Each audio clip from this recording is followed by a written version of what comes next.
Suasananya damai. Sebelumnya kita bakar foto Fuad direksi DKI sebagai bentuk protes kita, betul? Betul? Tenang, ada korek.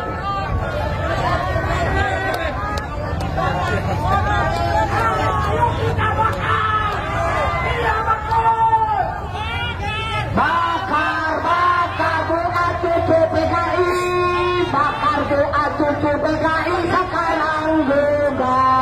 Bakar doa cucu PKI, bakar doa cucu PKI sekarang juga.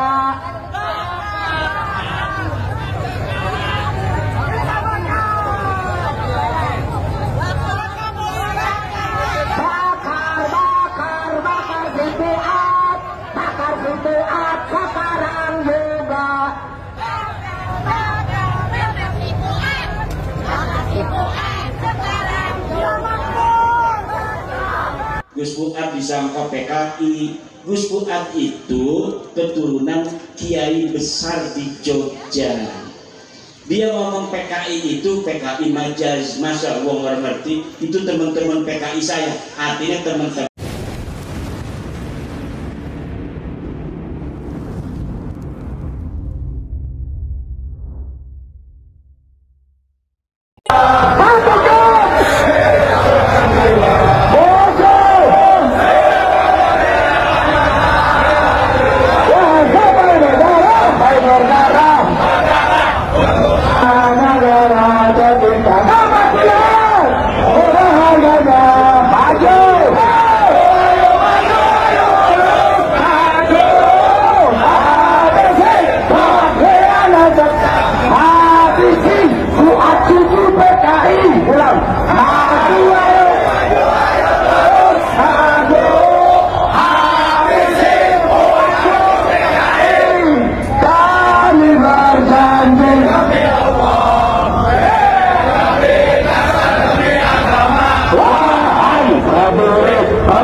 kita tutup, mana foto Fuad? Kalau foto presiden aja orang umum bisa dibakar, masa foto Fuad yang dibakar? Ini Fuad kata sini. Kalau ada yang nggak terima dengan ceramah saya, silakan lapori. Paling kalau lapori, amalkan nanti saya datang ke Fuad, ya. Paling saya kena nanti kasus, ya dulu. Kalau saya datang ke Fuad, ya, dia, syarat dia. Paling saya kena 170 kalau rame-rame. 170 ayat 1. Kalau 170 ayat 2, ya lukanya agak berat. 170 ayat 3 ya mati. Atau lagi 351 ayat 1, 351 ayat 2, 351 ayat 3. Gampang. Jadi biar sama-sama aja. Fuad masuk saya, Fuad masuk penjara, saya masuk penjara. Kalau saya kena penjara karena masalah, Pak, jiwa saya jiwa pejuang. Dimanapun diletakkan, tetap saya akan bertahan. Saya tidak peduli.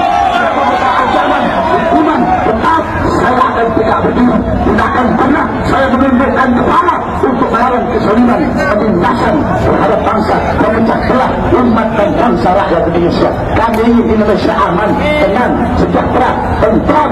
Karena itu kami inginkan semua yang kami sampaikan di sini semata-mata karena kecintaan kami kepada negara kesatuan Republik Indonesia.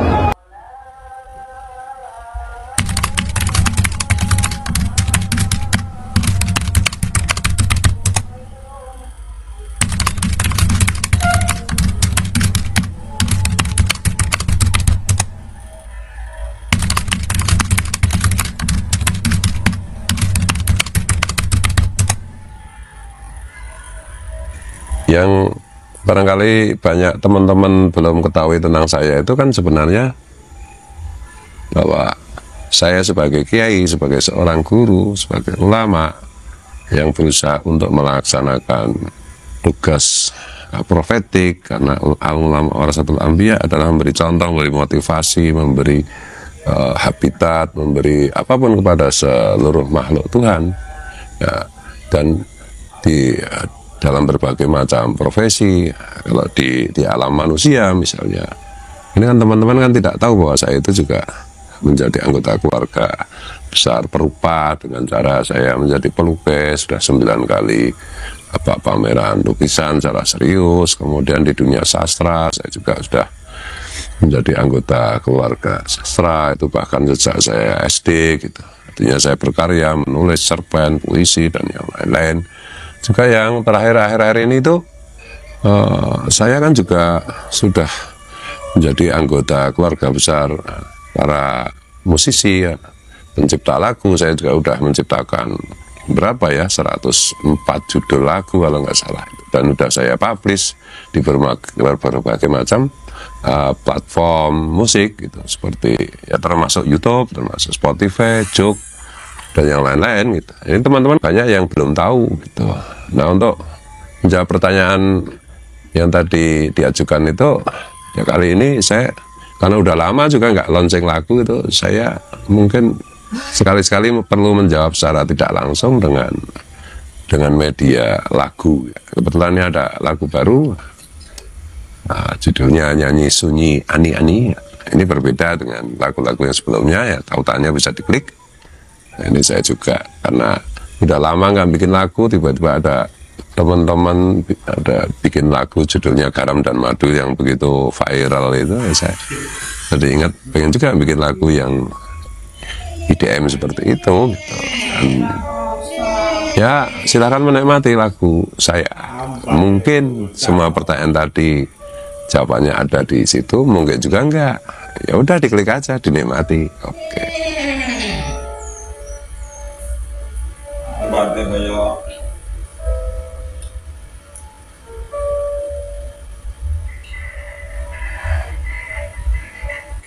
Di dalam ini seluruh amal kita kubu, ibu lagi ngejukut duitnya lakin kamar mandi lakin kandong diserobot baik ibu ngekek ibu ngedelang kita uang tuh bakalan yang akhirat itu alami yaumul hisab.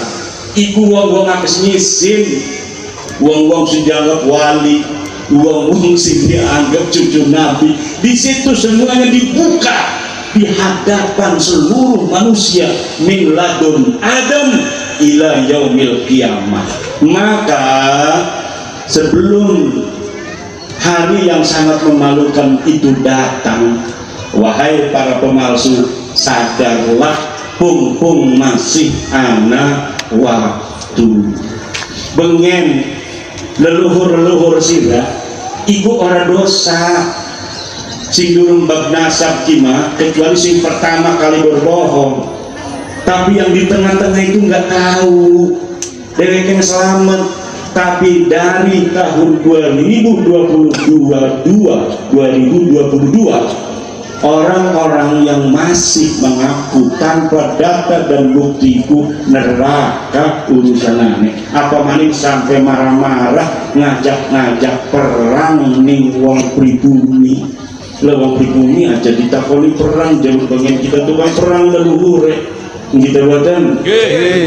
Tetapi kita duduk itu digelanti. Diksi digelanti adalah kesadaran seluruh kibin dulu pula kibin itu supaya sejarah segala macam aja dirubah, supaya menjadi pahlawan aja wong sing ora berjasa. Lah Gus Fuad wingi ngomong, Gus Fuad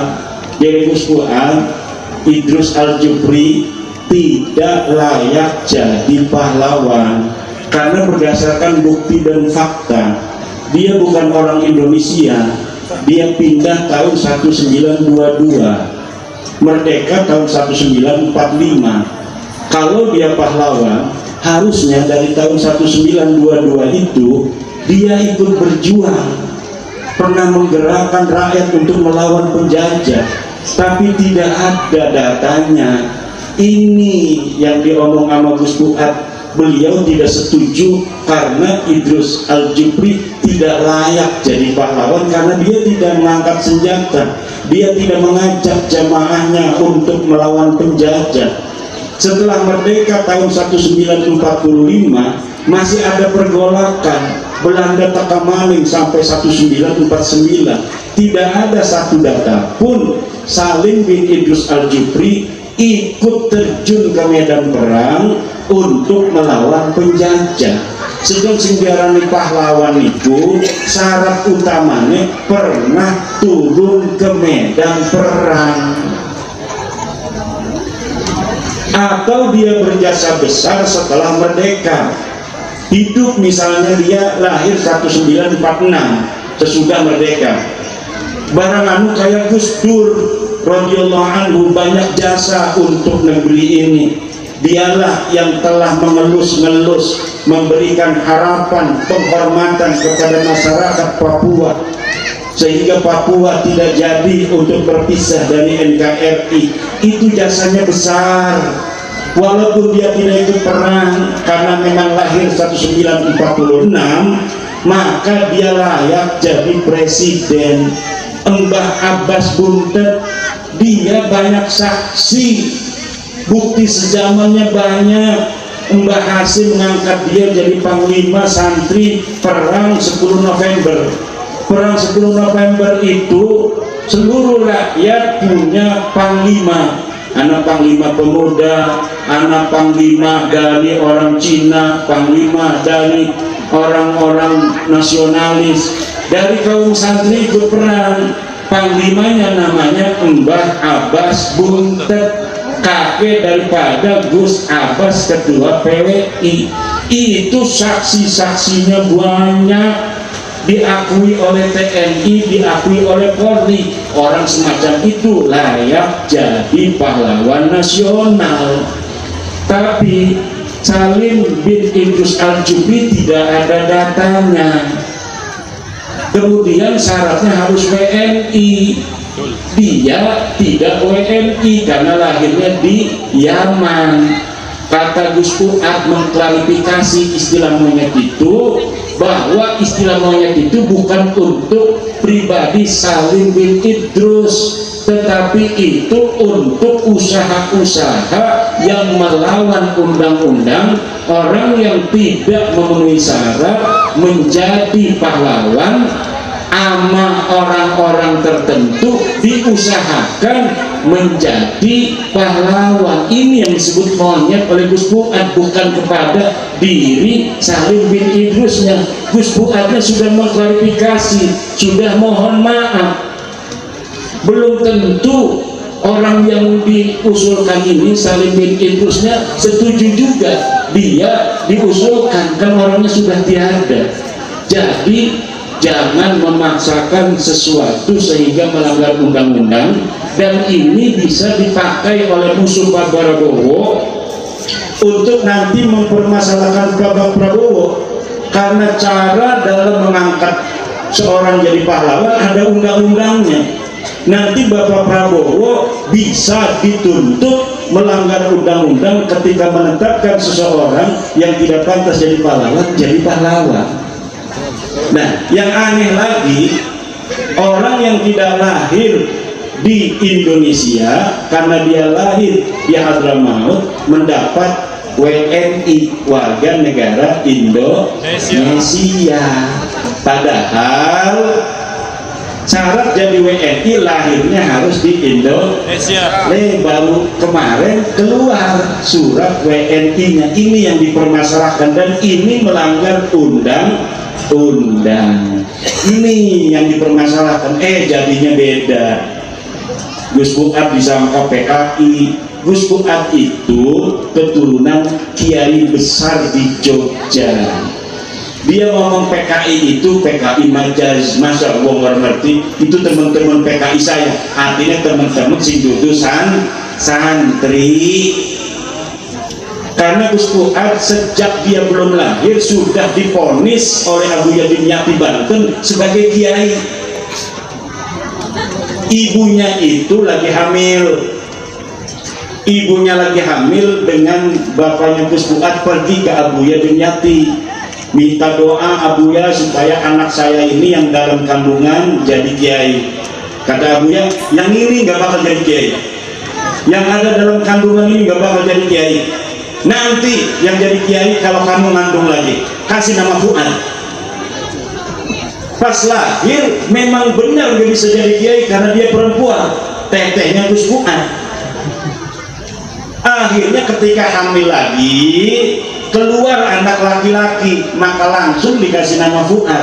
Maka kata neneknya, kiai, panggil dia kiai. Sejak orok dipanggil kiai, ta'ziman wa takriman kepada Abuya Dimyati, karena ini ucapan daripada Abuya Dimyati, ini bakal jadi kiai. Maka neneknya itu Gus Fuad memanggilnya kiai sejak orok. Ketika remaja Gus Fuad dipanggil kiai-kiai begitu, nggak mau dia, nggak mau saya dipanggil kiai, nggak mau jadi kiai saya. Kiai itu hidupnya hanya majelis rumah begitu aja, nggak keren katanya.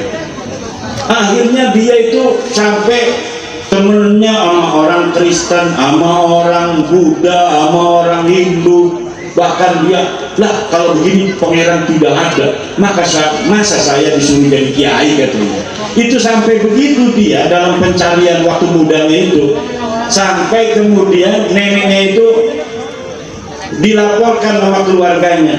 Itu gimana Gus Fuad itu semakin ngawur aja, biarin aja kata neneknya. Yang ngomong dia bakal jadi kiai itu Abuya Dimyati, saya yakin apa yang diomongkan Abuya itu akan terjadi.